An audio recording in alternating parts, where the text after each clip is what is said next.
Welcome to the Connected Leaders Academy virtual conference designed to reshape your vision of transformation. As we navigate the evolving business landscape, our speakers will unveil innovative strategies to manage and initiate change. Prepare to adapt, innovate, and lead, ensuring your role in this transformative era. Hello, hello. We are talking about designing your destiny and unleashing our inner superpowers so we can break limitations that have been holding us back or exceeding where we want to go.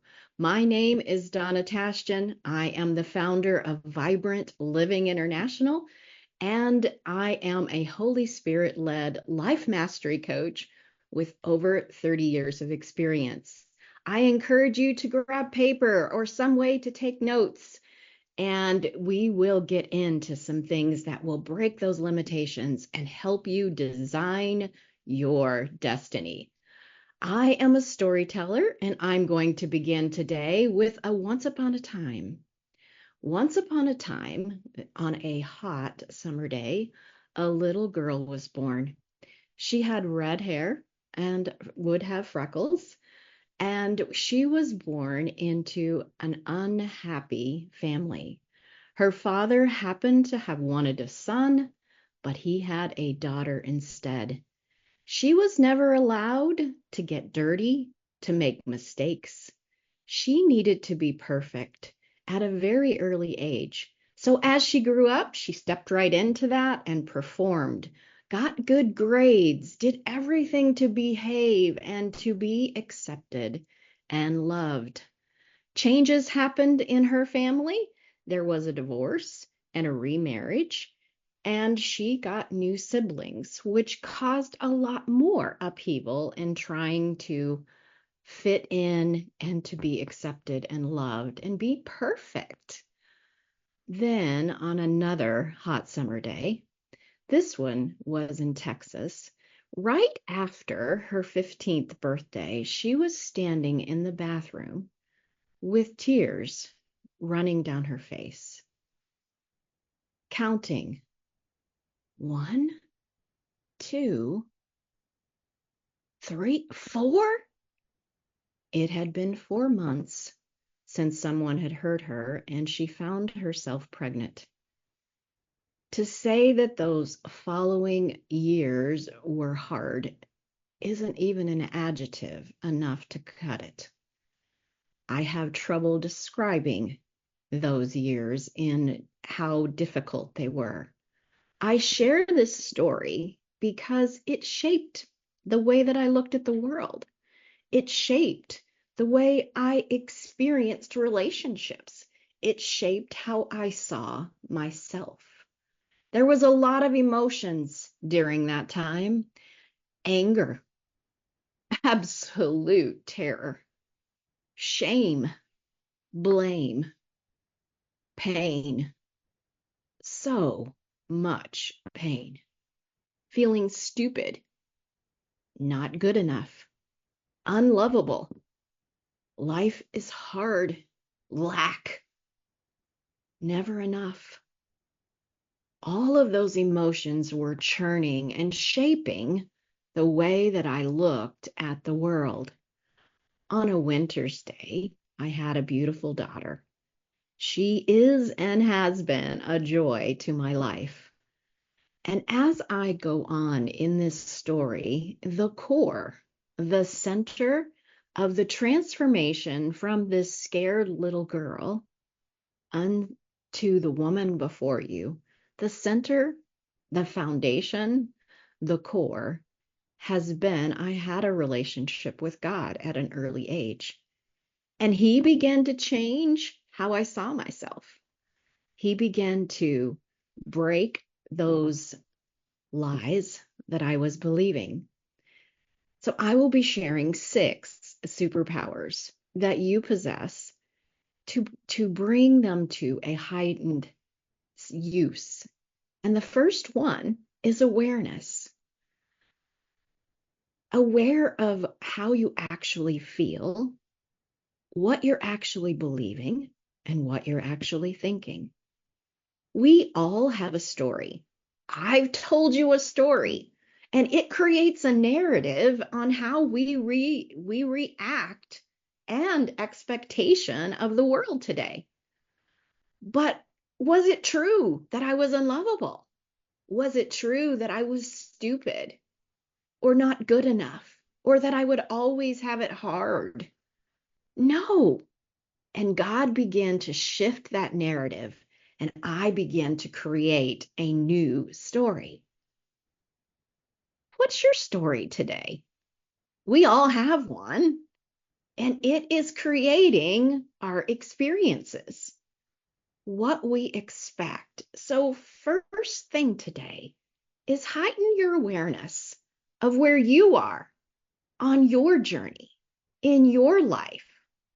What's the stories that you are telling you?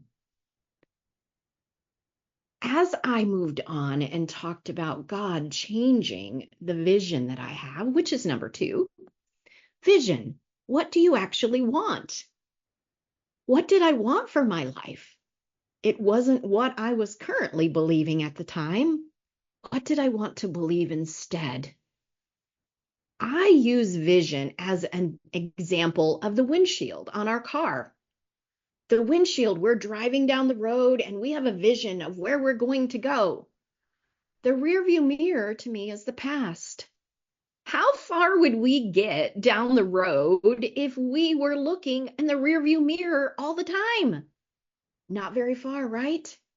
One of my favorite declarations is my past does not determine my future unless I let it, unless I give it permission to do so.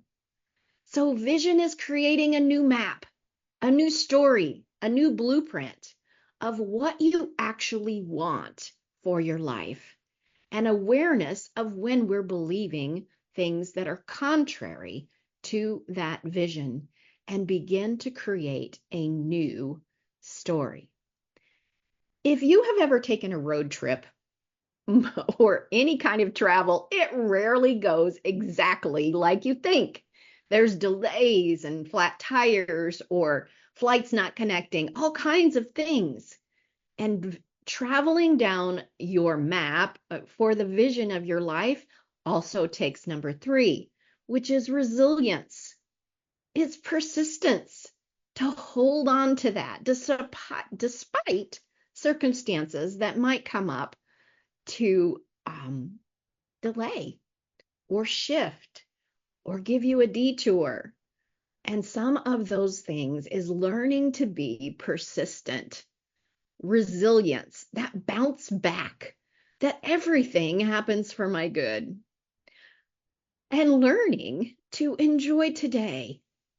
Not I'll be happy when, but finding joy in the journey.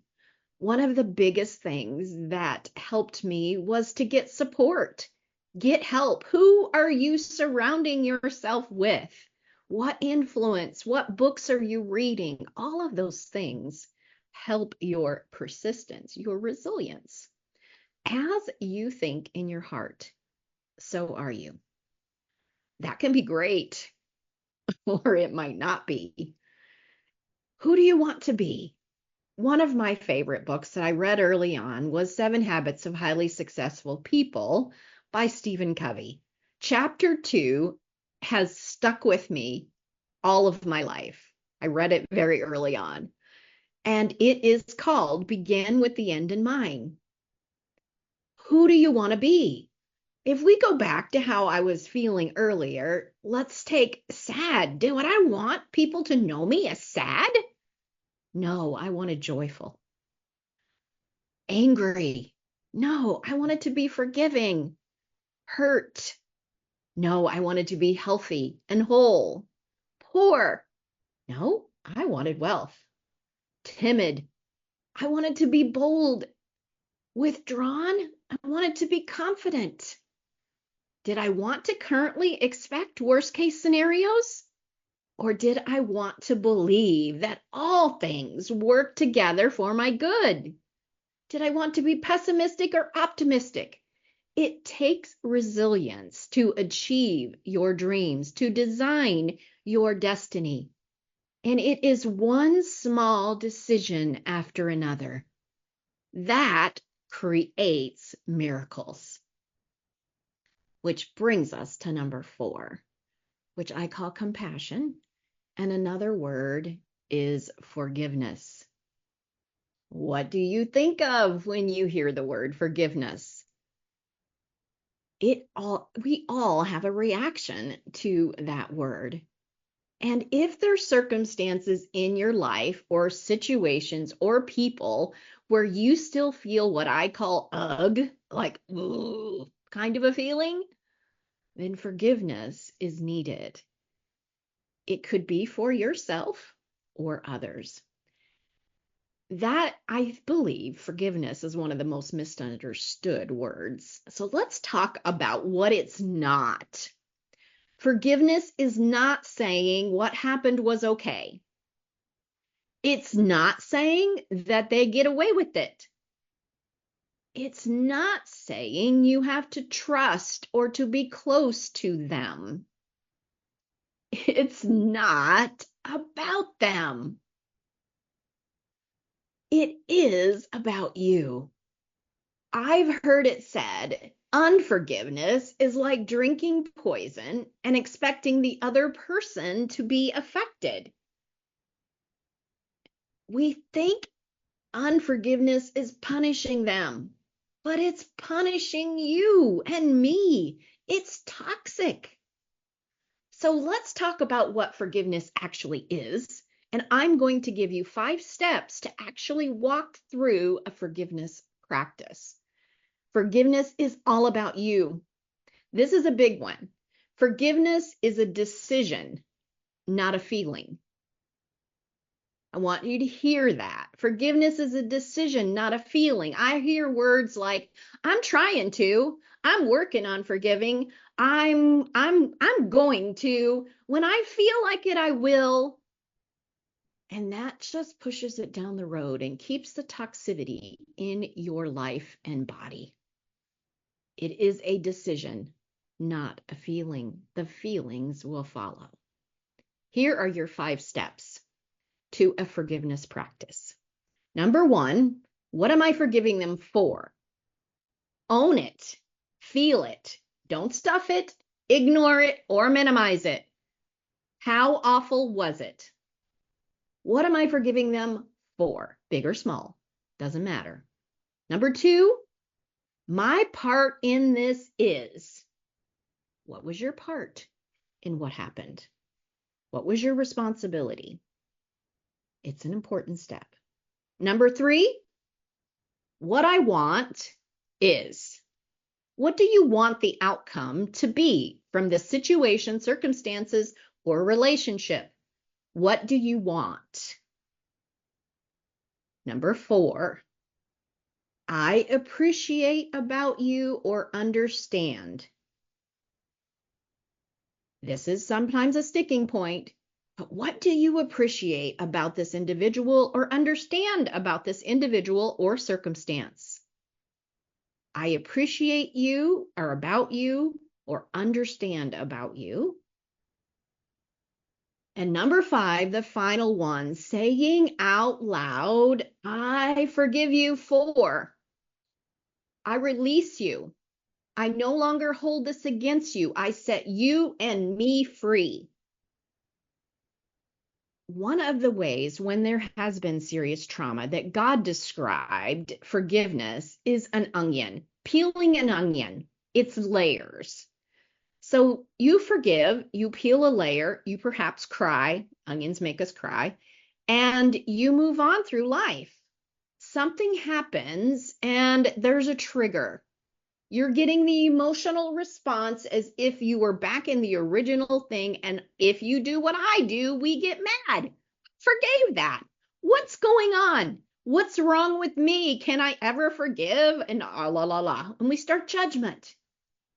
But what I want you to shift to instead is I forgave to the capacity I could at that time. And God believes I have a new level of freedom and healing that is possible. I'm ready for it. So go through the steps again and forgive deeper, to continue to heal and be stronger. I guarantee you there's more freedom for you.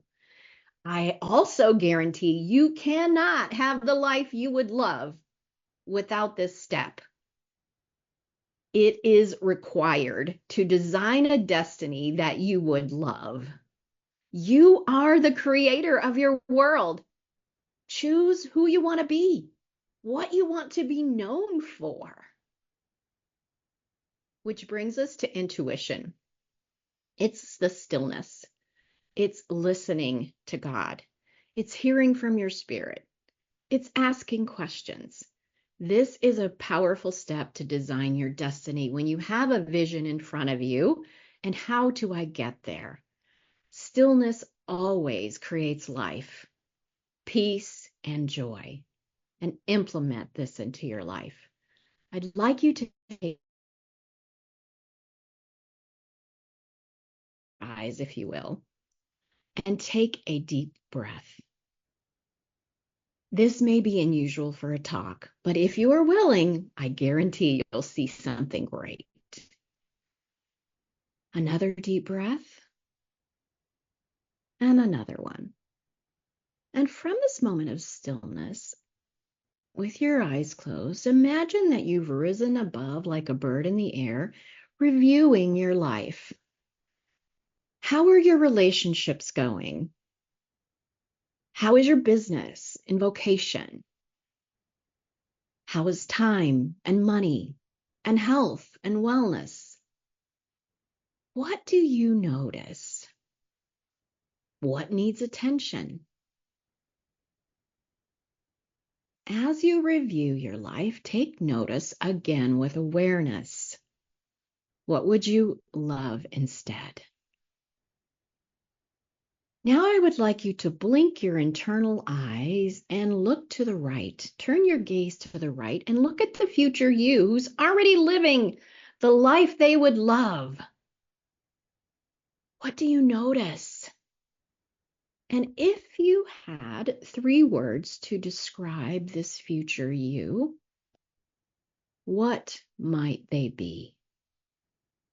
This is an exercise I work with my clients on a longer term basis.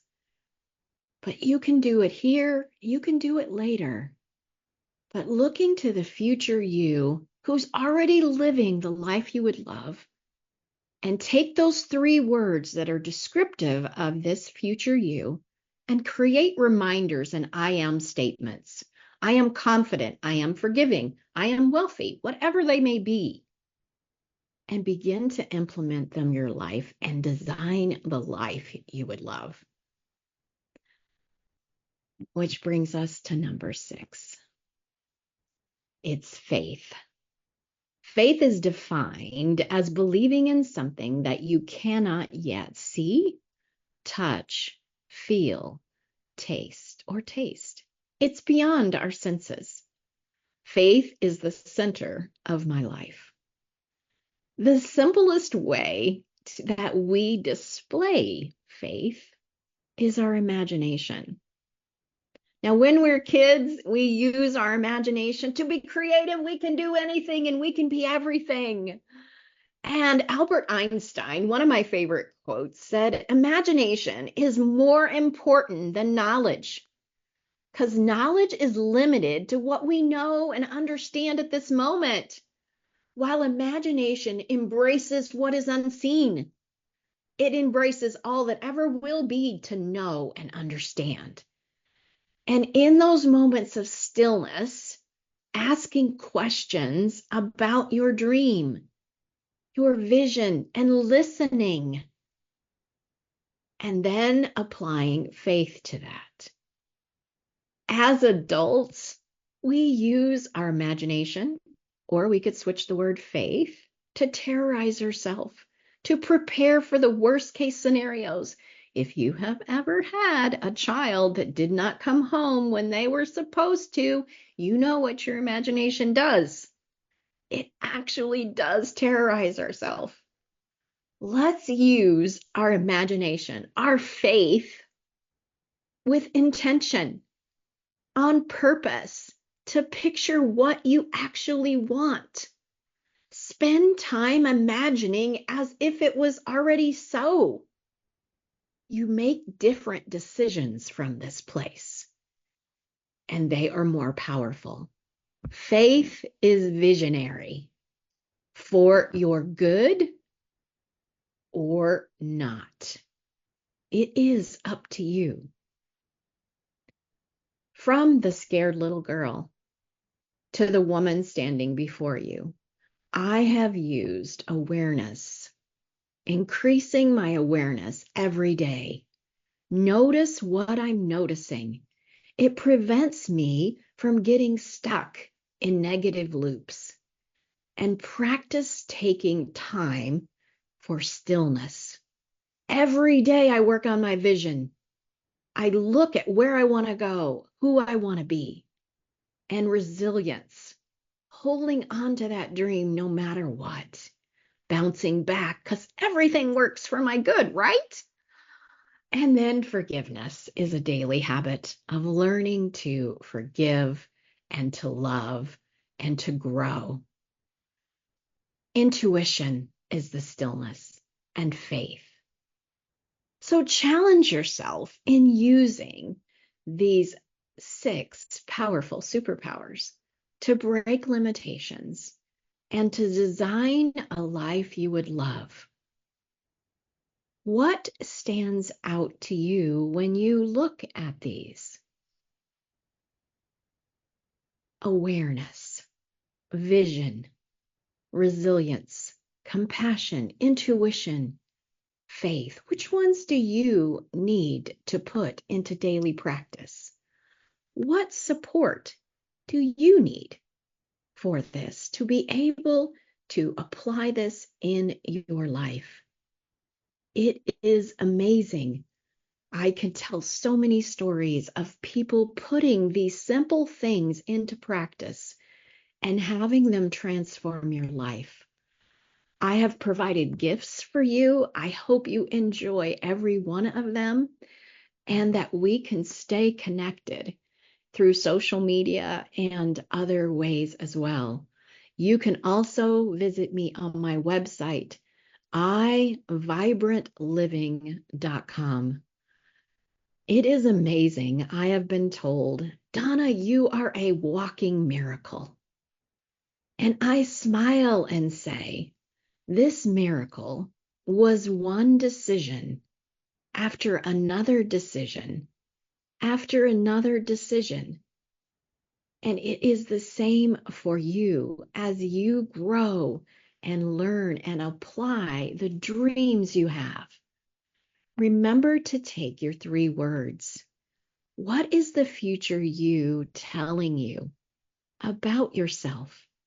Ask questions to the future you and learn how to expand and continue to grow in all things. So I want you to know, as I look you in the eye, I believe in you. All things are possible.